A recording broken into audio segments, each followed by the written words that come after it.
So welcome back everyone, Mike here. Before I begin today's video, I want to show you something from the other day.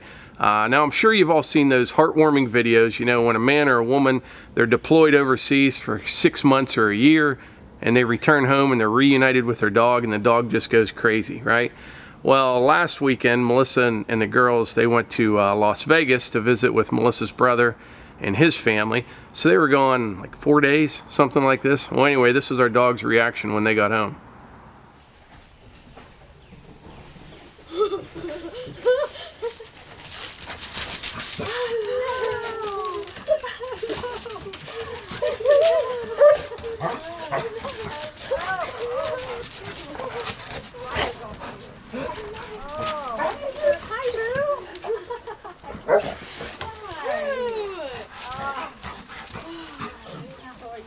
Now, since they've been home, Piper, the youngest one, she stays pretty well glued to Melissa, and she'll be like that for at least a week or two until she's sure everything's okay and nobody's going anywhere. So anyway, it's Saturday morning and it is really wet out there. It started raining yesterday afternoon through the evening and overnight, some occasional heavy rain, so everything's just saturated outside.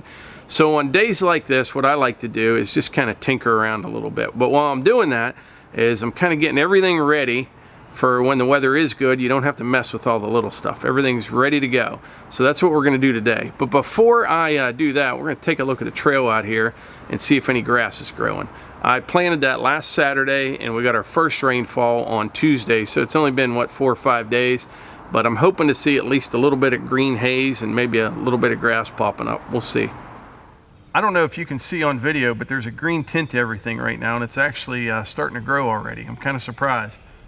So that was last Saturday. Yeah, last Saturday I graded this trail up with a box blade and I seeded it and hit it with a cultipacker, and we didn't have any rain at all until Tuesday afternoon, and it's Saturday morning right now, so only like 4 or 5 days and it's starting to turn green.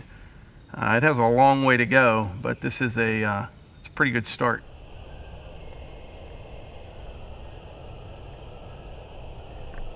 Alright, first thing I'm going to do is go fill up all my gas cans with ethanol free gasoline. So that's what I'm going to go do now.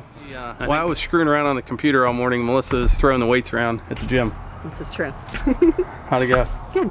Assault bike calories, and we did the row and we did push jerks.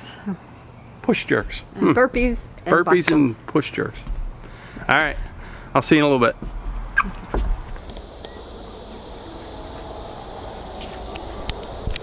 So I just returned home with my ethanol free gasoline, and I'll tell you what, it just gives me like a warm and fuzzy feeling inside using ethanol free gas in my small engines. There's several reasons I like to use it, and I'll go over that in a minute. Something else I want to go over real quick though first are these VP racing jugs. I always like these VP jugs. You know, they've got the vent on them.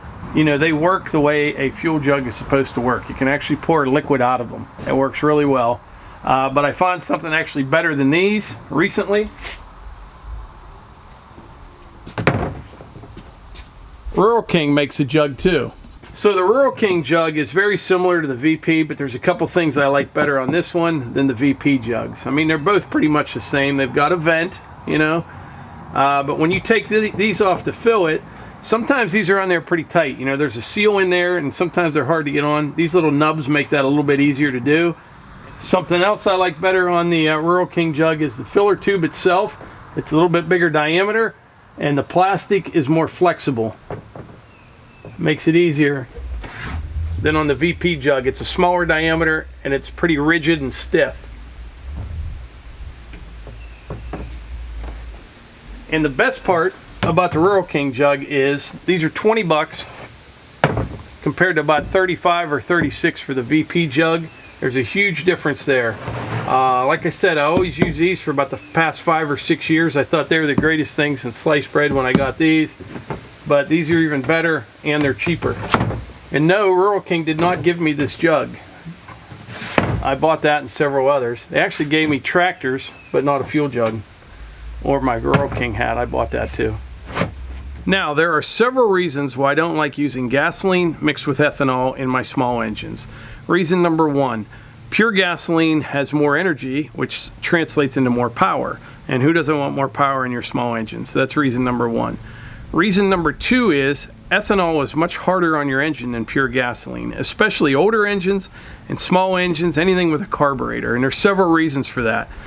One is ethanol attracts water, so that can introduce like internal corrosion and rust inside your engine. Ethanol also produces more vapor pressure, so your carburetor can get vapor locked. And number three, especially in older engines with the older rubber seals in it, that ethanol will eat away at that.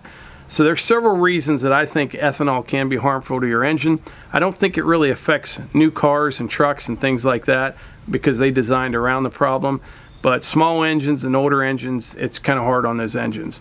Now number three, and this is probably the biggest reason for me really, is the shelf life. I mean, it starts breaking down after 90 or 100 days.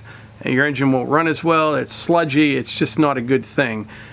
So when I use ethanol free gasoline, at the end of each summer, I don't even worry about draining the tanks and anything, and next spring it's totally fine. The shelf life on pure gas is much, much longer than gasoline with ethanol in it. So that's reason number three.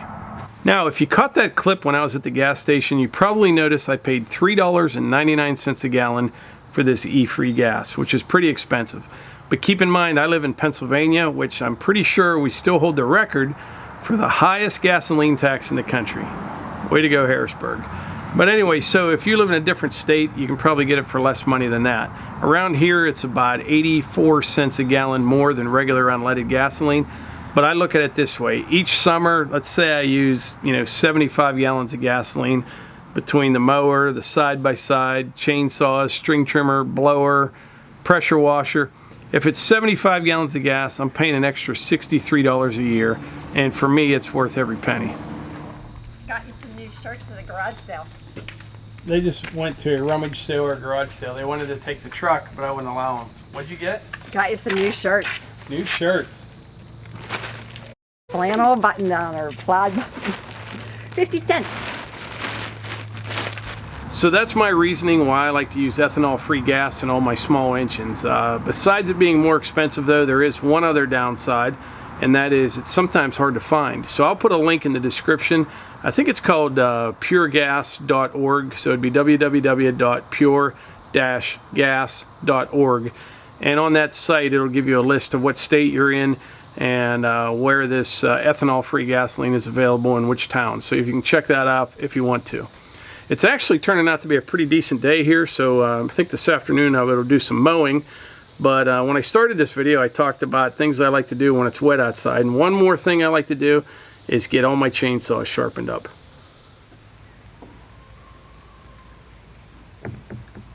I always like to make sure my chainsaws are sharp, the chains are tight, and they're filled up when I don't need it. So when you get home from work and you want to go cut some wood or whatever, everything's all ready to go and you don't waste that time. I know if you've watched this channel for a while, you've seen this Stihl 2-in-1 sharpener. I'll put a link up above showing. I did a real detailed video last year on how I sharpen chainsaw chains, but this is by far the best method I have ever used.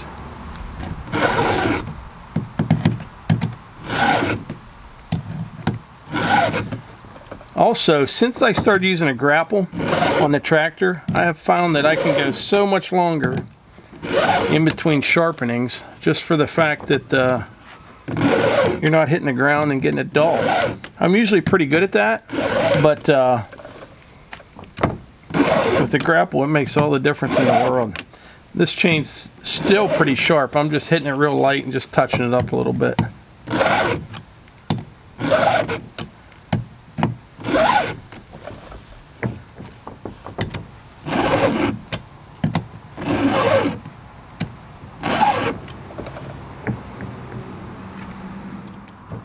Yeah, this Stihl 2-in-1 works fantastic. Like I said, if you've never used one and you need a good way to sharpen your chainsaw, check that video out that I linked above. You can just see here there's depth gauges. It just takes a little bit off the top of those. I mean, it's just perfect. Works really nice. So it's actually turning out to be pretty decent out here today. Hopefully it doesn't rain this evening. I think I'll go run the string trimmer a little bit, do some mowing. Who knows what I'll get into. But anyway, like I always say, if If you enjoy these videos, please hit the like button, click subscribe, and share them with your friends. Thanks.